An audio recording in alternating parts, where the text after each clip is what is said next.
Hello everyone and greetings from Finland. I'm quickly showing my face before I start half an hour lecture. I am Varvio and I'm going to give a short lecture about glassmaking in Finland. My presentation is based on my master's thesis to Aalto University in 2015. The photos and drawings are mainly mine, if not then mentioned. I decided to do this research on Finnish glassmaking when I was still a student, and it is all made from design students' perspective. I had some personal crises because I was wondering whether if I become an industrial designer or freelance designer, how will my designs be implemented?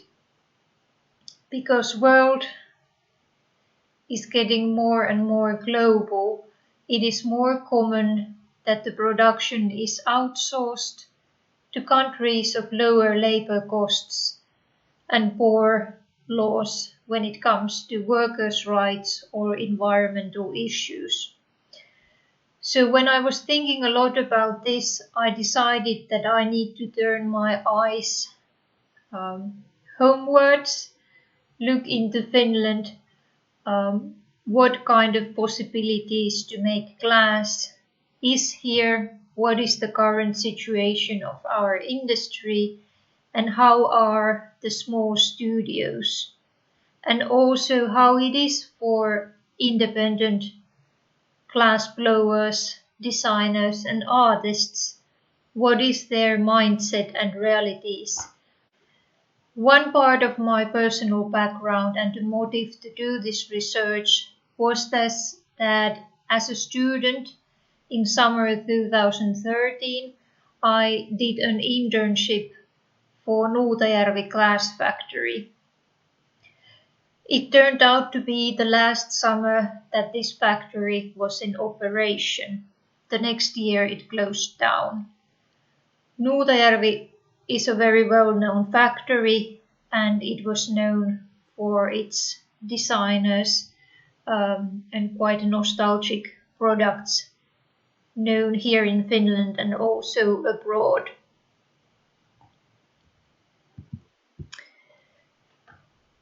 Of course, I need to frame down the topic a bit. So in this presentation, when I'm talking about Finnish glass, it focuses on art and design made in quite traditional glass blowing methods. We used to have window glass production and bottle glass production, but those have also come to an end. And when selecting the artists that I interviewed, they had a focus on blown glass, so therefore the topic is a bit limited. And now I'm going to give you like a super quick recap of history of Finnish glass. So we are located between Sweden and Russia. This is a very fancy map that I draw. And this has influenced also the glass production. The first recorded glass factory in Finland was in late 17th century, but then in the 18th century there was a sort of a boom of setting up factories. Historically, the most of the factories are located in this area in southern central Finland. During that time, Finland was part of Swedish kingdom, so much of the know-how came from Sweden or then Central Europe. Later on, when Finland became part of Russian Empire, the glass products were imported to mainland Russia. It is very hard to talk about any art and design in this point as most of the products were copied models from Central European origin. And these items are here to present how gradually art and design entered the factories. It was the beginning of the 20th century when Finland was struggling for independence, that there was this kind of national urge to define a style that would be somehow Finnish. So the glass factories started to announce design competitions, and on the left side is a goblet by Walter Jung, which originates from a design competition by Nuutajärvi factory. And then on the right side is Alvar Aalto's Savoy vase or Aalto vase, which also originates from a design competition from 1930s. So this became kind of a way for artists and designers get involved in the glass production, these design competitions by the factories. Usually the designers did not have any education in glass. They were architects, graphic designers, furniture designers, ceramic artists, and the designs were implemented with the factory glass blowers and engravers and so forth. After the war, after the Second World War, this era is dubbed as a golden era of Finnish design, maybe even a golden era of Scandinavian design. And this is partly true, as designers were more and more involved in the production. However, on the background, there is quite a lot of image creation and even political intentions. I chose this picture of designer Tapio Virkkala because it kind of shows this image creation. He is seen as this heroic designer, almost looking like a god of thunder or something like that, and contemplating with his own design in his hand.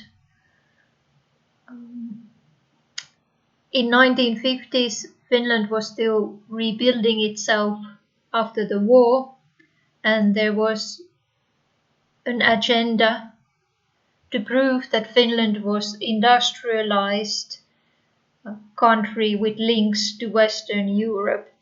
So this design was very well promoted. The designers usually had a dual role. Part of their work was to create designs that would be mass produced, but then they were also allowed to make very artistic pieces that would be later shown in international design fairs.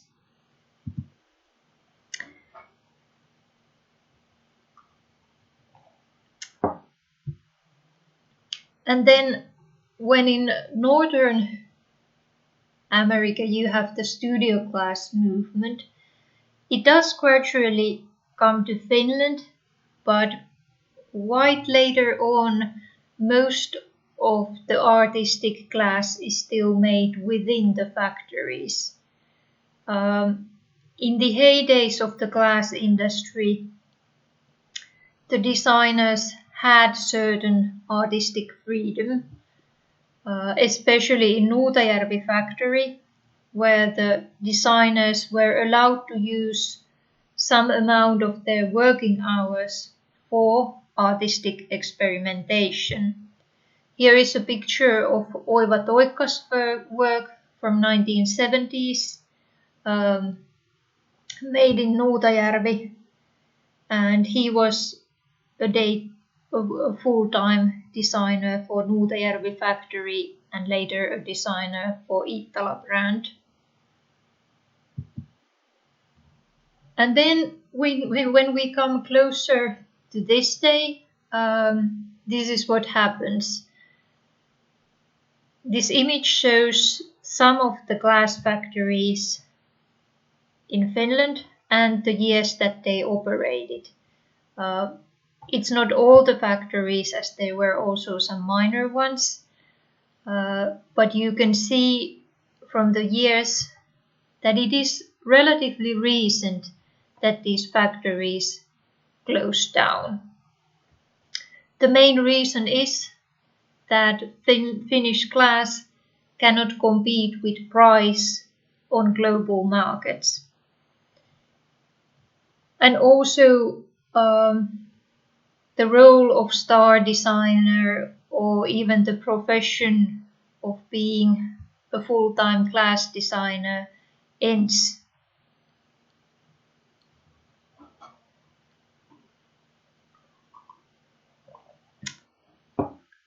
So Iittala is the only factory still left, and I will talk more about that in a moment. But meanwhile, as the industry has narrowed down, there has been like a rise of small studios, and I will introduce some of them now. Not all, so these are kind of samples. I will start with Nuutajärvi, which was already mentioned because of the factory, but in the village there is still very active community of glass artists and designers working there, and it's quite a picturesque place with old 19th century buildings. In the village there are 2 glass studios. The other one is Lasikompania, which is shared studio with several artists, and then the glass studio of the Tavastia Vocational College. This is from Lasikompania studio, an image I took on Children's Day of Glass. Also one exhibition photo from Nuutajärvi. They usually have summer exhibitions, either with their own artists or sometimes also invited artists, and they are quite nice and ambitious exhibitions, so I would recommend Nuutajärvi as a summer destination. The picture is a few years old. Alma Jantunen's work on the foreground and Markku Salo's on the background. Then Riihimäki, also an historical site for making glass. This picture shows a part of the old glass factory, but it is quite a massive complex. In this building there are 2 smaller glass studios nowadays. Cooperative Lasismi, also a shared studio with multiple glass artists and glass blowers. And then neighboring glass studio Mafka at Alakoski, which is a 2-persons enterprise. And then quite close by to the studios is the Finnish Glass Museum, also located in an old factory building. They have an extensive collection of old glass, but also contemporary exhibitions. Then from Helsinki, when I did my interviews for this study, some of the artists worked in this studio, which is located in old sea fortress just outside Helsinki. And then really briefly, the educational institutes that give training in hot glass. There would have been some other design schools, but they offer maybe one course of glass design to their students. Aalto University is the university level school, which has an emphasis on design. Tavastia Vocational College is for glassblowers profession, and Ikaalinen is also for glass blowing. The picture is from Aalto University's old glass studio. It has changed to another location, but it's fairly the same. Then some words about Iittala. It is both a glass factory that is located in a town called Iittala, and it is also the name of a global brand. So under Iittala label, they are selling all sorts of tableware, cutlery, items that are not necessarily glass, but then Iittala is also a production site for glass products. Here is a picture I have taken inside the factory. This is like a competition for the glass blowers. They have a certain amount of time to make as big bubble as they can and so forth. This is every spring there, and it's one of the rare occasions that the factory is open for a large amount of visitors. Iittala produces mouth-blown glass, pressed glass, and centrifugal casted glass. Normally, the factory employs around 200 persons. 50 of them are glass blowers. But we need to bear in mind that as the current situation is quite critical to any company, they might be temporarily laid off at the moment. And this is still one route that you can enter to glass making to come to work in a factory. So in a way, the factory offers also training. And then, because I talked about the role of designer and role of artist in industry, some words about how the design process works today. And today there is no in-house product designers. The development of a new product takes years. So years in advance, they have concept designers who try to read reports on future trends when it comes to consuming or aesthetics, and then they come up like with a raw idea, and if the company accepts this idea, they will choose the actual product designer. So the product design is done on freelance basis, and they usually decide to use some big name in design world, so they get some publicity value, but they also still use some Finnish designers. Volume-wise, Iittala produces mainly old designs and like big volume utility glass, but they occasionally introduce some art series. When talking about Iittala, it's worth mentioning that it belongs to a big listed company called Fiskas. And Fiskas actually is a big player when it comes to design brands.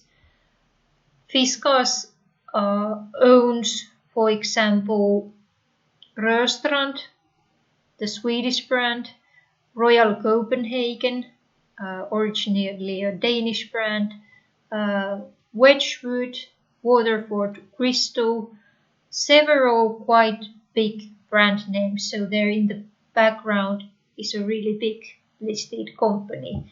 So of course, when they are choosing their products or projects, they are working according to that they are a big listed company. Then we come to the interesting part. So the independent glassmakers. During the time that I did my thesis, I interviewed 14 glassmakers, and I tried to select people with different ages, who are working in different locations and who have a different background when it comes to the world of glass. They all have a bit different role, or they would describe themselves with a bit different names. Some consider themselves foremost as designers. Some like to be referred as glass blowers, and some consider themselves as artists. The interviews I did were semi-constructed and qualitative, so quite free format interviews. I talked with the glassmakers about the reasons they had entered the world of glassmaking and what had kept them in business. And they mentioned different things, like some considered that the artistic self-expression is the most important thing. Some were drawn to the visual sides of glass as material. Some appreciated the teamwork, and some thought that the most important aspect is the continuous learning. It is a challenging trade where you can learn more and more. All in all, everyone who I interviewed seemed to be very devoted to this material and their profession. The glassmakers that I interviewed had different backgrounds. Some had studied in Aalto University or former University of Art and Design in Helsinki. Some had studied in vocational colleges, and some had entered the world of glass with a job in the industry. Quite many who had studied glassmaking had been abroad. They had done exchange studies in different locations or had worked outside Finland.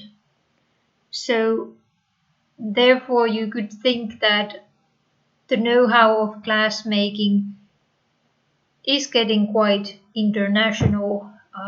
It's not necessarily know-how that is passing on from person to another within a factory or within a country. It's much more global know-how. And then, of course, the challenging issue is how to make a livelihood in glass. And when I interviewed these glassmakers, it was quite obvious that their income was coming from like several professional roles. If you were a glass blower, you would do your own designs, but then also implement designs for other designers. Some had done teaching jobs or curating. Some had been working with getting support from grants, from foundation or from the government. And then some had to have a job outside the art world or glass world. And in many cases, the small scale entrepreneurs had they have a demand to sell their products. It's quite strong because the glass studio costs are very high, and also in this sense it's quite common that the glass makers share the studio place to split the costs. Then I talked with the glass makers about how to market their work, how to show it and how to sell it. And these were some of the options that they mentioned. Almost everyone had a website or were at least a bit active in social media. And then it depended a bit whether the glassmaker was more focused on fine arts or tableware, which was the location that they were selling their work. Some glass studios have a boutique by their studio, so they're selling directly from there. And then there are not that many boutiques or galleries that are focused on handcrafted local products. And you need to bear in mind that Finland is a very small country, so we do have limited markets. The picture is from Nuutajärvi. This is one model of showing your work. So they have like a cooperative-based gallery called Nugo, where the makers kind of own and run the gallery.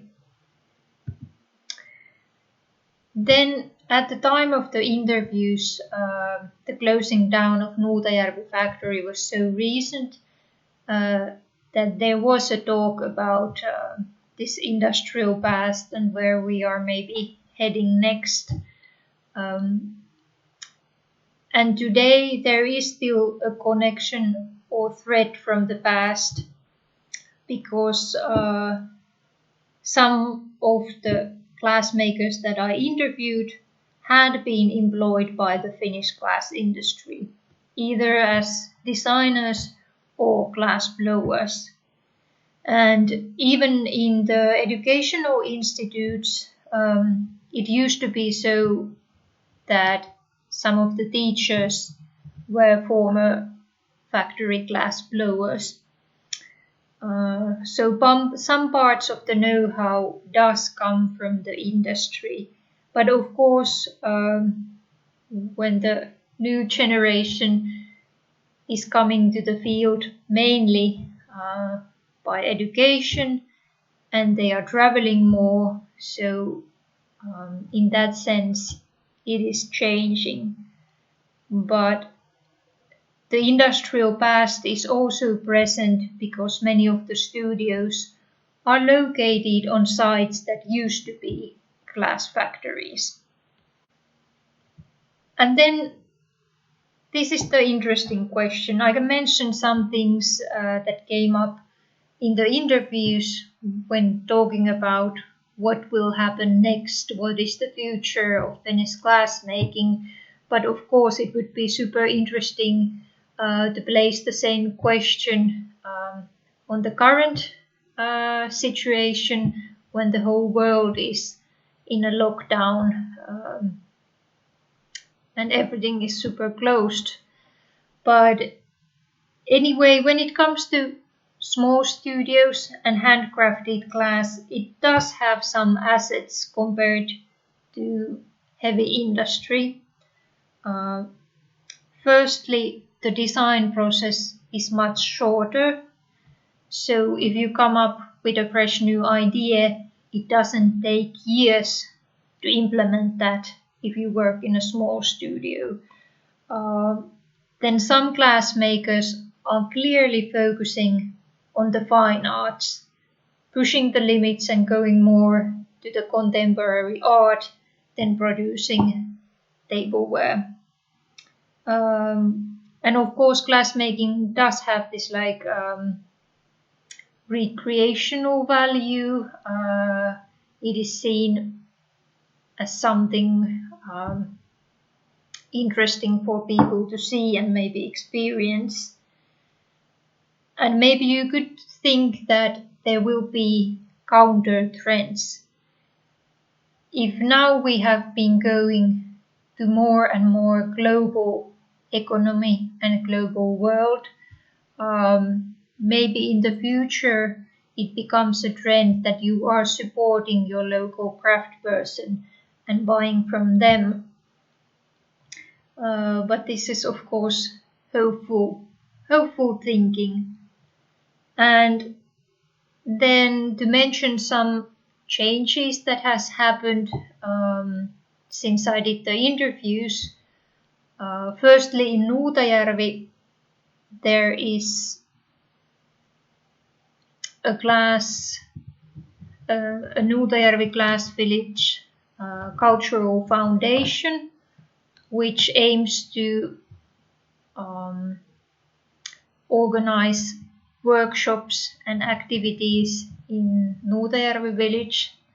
And then the Finnish Glass Museum managed to list glass blowing as something as intangible cultural heritage, which means that glass blowing is seen as something historical but continuous with cultural value. It's not building, it's not an object, it's a skill that has been practiced here for a certain amount of time. All in all, I'm soon ending my presentation. I hope it strokes some interest. If you have any questions, you can find my contacts on my website. And if the gas conference ever will happen in Sweden, Finland is quite close by, so do visit us. Thank you for listening. If you want to read the full text, it is available at Aaltodoc website. So there is the full text and full list of references.